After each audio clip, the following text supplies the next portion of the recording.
read my speech, I told him nobody. And I'm going to apologize in advance for anything you already heard. So, I'd first like to thank the Boys and Girls Club staff, the board, who worked tirelessly for months to make this event possible. I would also like to thank my family, my friends, my DCI team members, customers, vendors, and every friend of the Boys and Girls Club who supported tonight's event. Thank you. Give yourself a round of applause.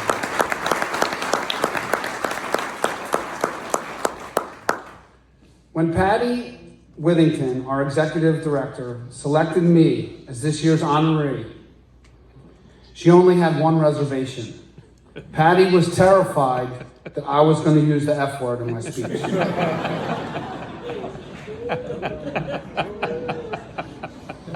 I seem to overuse the F word in normal life, but it's only because I'm energetic and enthusiastic in most everything that I do.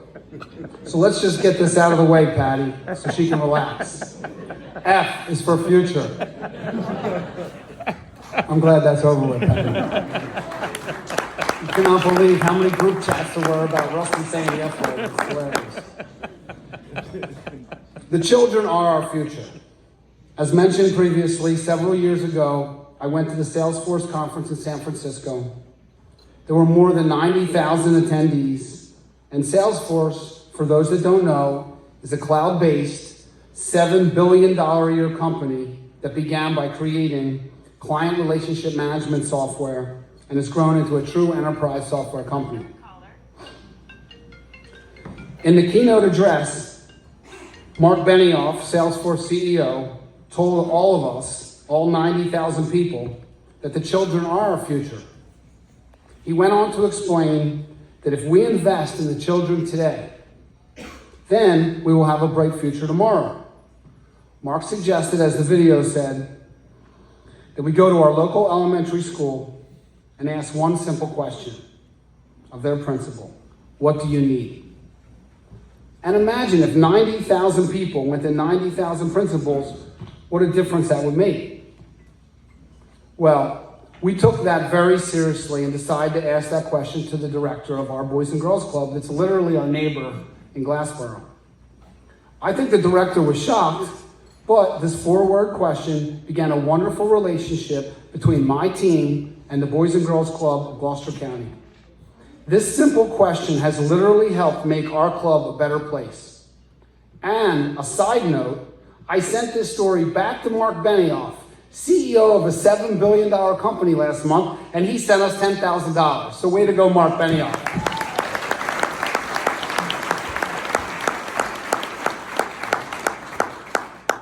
Being raised in a Jewish household and attending Hebrew school 3 days a week as a child, the concept of giving, or in Hebrew, tzedakah, is embedded.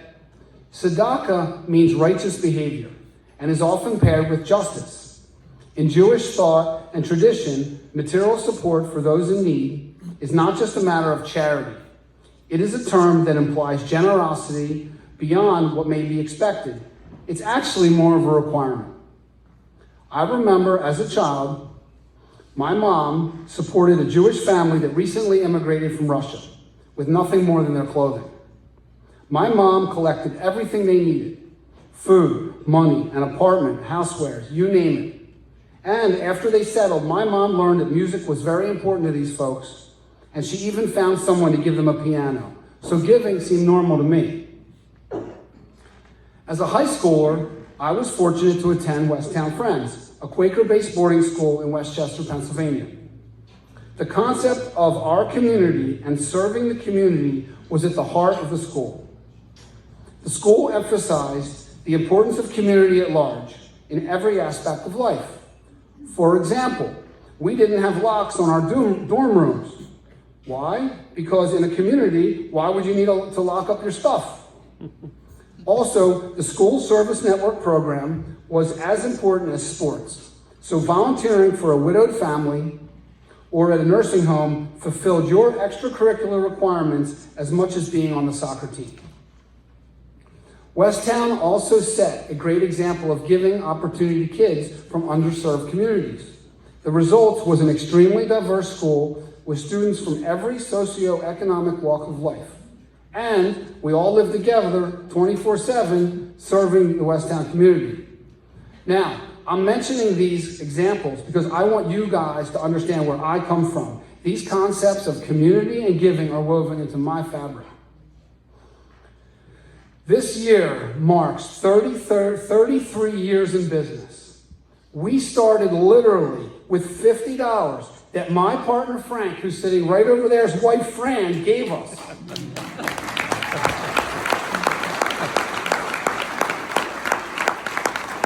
Starting a business is not for the faint of heart. It's a grind, especially when you're undercapitalized and undereducated in business and business management. But guess what? We did it. And today, we employ 85 amazing team members from every walk of life: Black, white, Jewish, Christian, Muslim, Asian, American, Hispanic, Bosnian, straight, gay, you name it, we got it.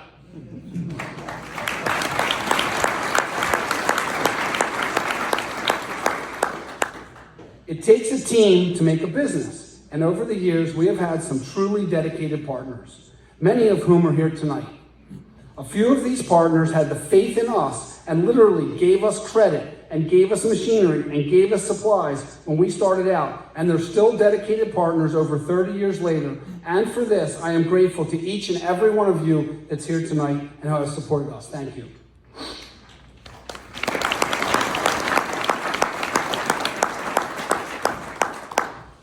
During the pandemic, it was our goal to protect the DCI team.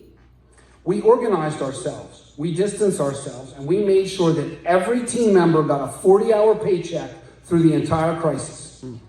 We made a simple rule: work 30 hours in 3 10-hour socially distanced shifts, and you get a 40-hour paycheck. Well, guess what? We left the pandemic with as many people as we started with. But we had a stronger team because everyone knew we cared about them and their families. And that's the point. It's about caring for your people and the community. And the good karma you get from caring comes back 10 times over. And guess what? 2020 was our best year ever. So karma wins.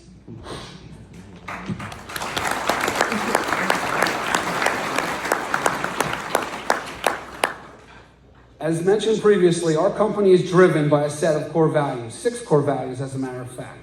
These core values are not just some words that are posted on a conference room wall.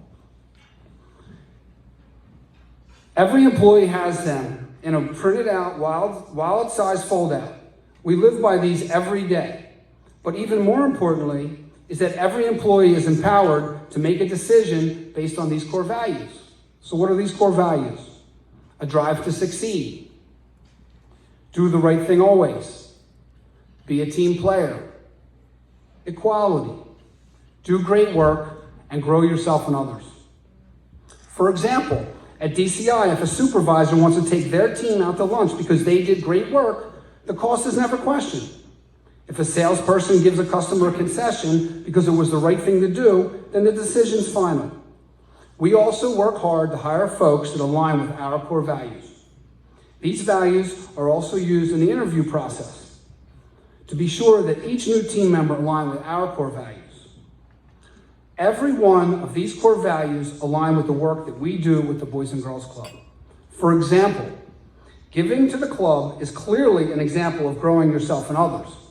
Our time and financial support strengthens our team while simultaneously providing resources for the kids to grow. All right, Patty, back to those F words. Fortunate, friendly, fun, family, and fortified.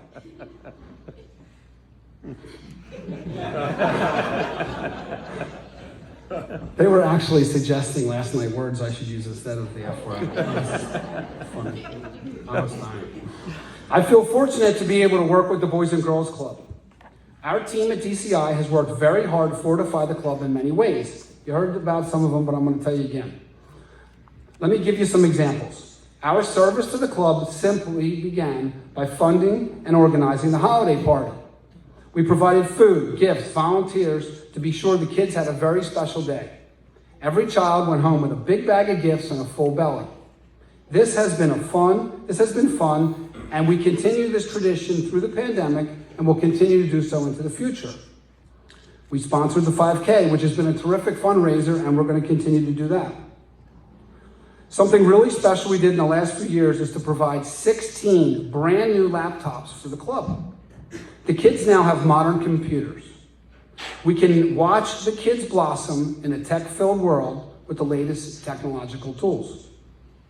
Another project we recently completed was renovation of all the floors in the club that you saw in the video. And when you go to the club, you'll notice how bright and clean the club looks. It looks like a totally different place. One final story that was touched on earlier that I am particularly proud of. This story is about a club member and how using our core value of do the right thing aligned. About 6 years ago, I was asked to judge the Youth of the Year contest for our club. At this event, I had the opportunity to meet Zinga Rothmiller. At the time, Zinga was in 9th grade. Her speech was powerful, emotional, and extremely professional. I could not believe that she was only in 9th grade. As she was speaking, I kept thinking, this kid needs to go to Westtown School. So, after the event, and Calvin was standing there right with me when I did this, I asked Zinga if she ever considered boarding school. Her mother turned to me and said, that's her dream. Well, long story short, I called the head of school, the head of admissions, and the head of girls basketball. Even though she didn't play basketball, I said, you're going to play basketball. And the next thing you know, Zinga got herself an interview at Westtown. Now, Zinga scored herself a full scholarship for 11th and 12th grade. Zinga earned this with her talent and her personality. I simply set up the opportunity. At Westtown, she blossomed, and this led to a full scholarship, as was mentioned previously, to NYU, where she is shining bright and will be certainly set up for an amazing future.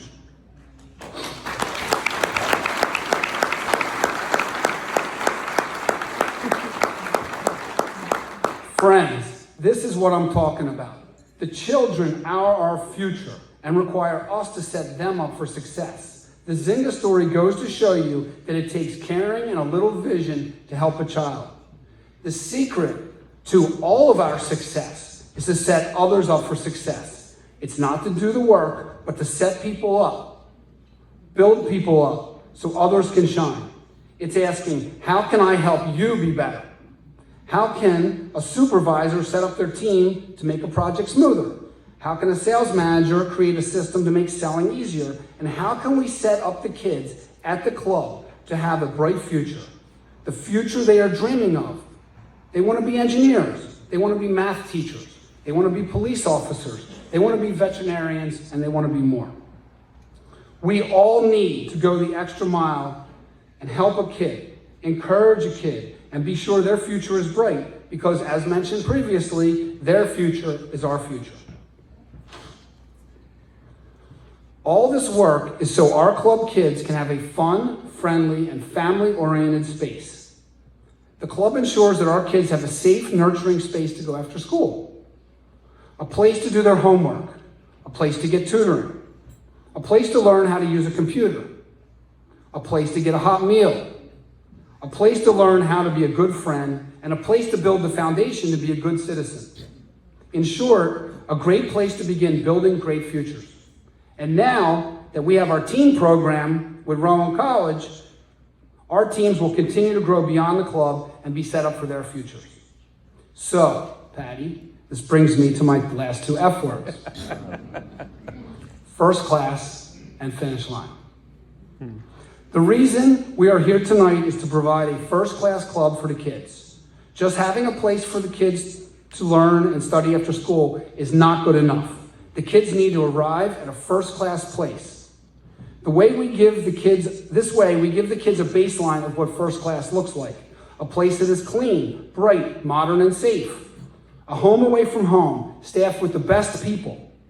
People who are there solely to set these kids up for success. A club that ensures that each and every child has a fair shot at a bright future. This way, the kids grow up and feel that first class is normal. And as they grow up, they will not be okay with mediocrity. They will always strive to be the best, and these services are not free, they cost money. So, let's take this to the finish line.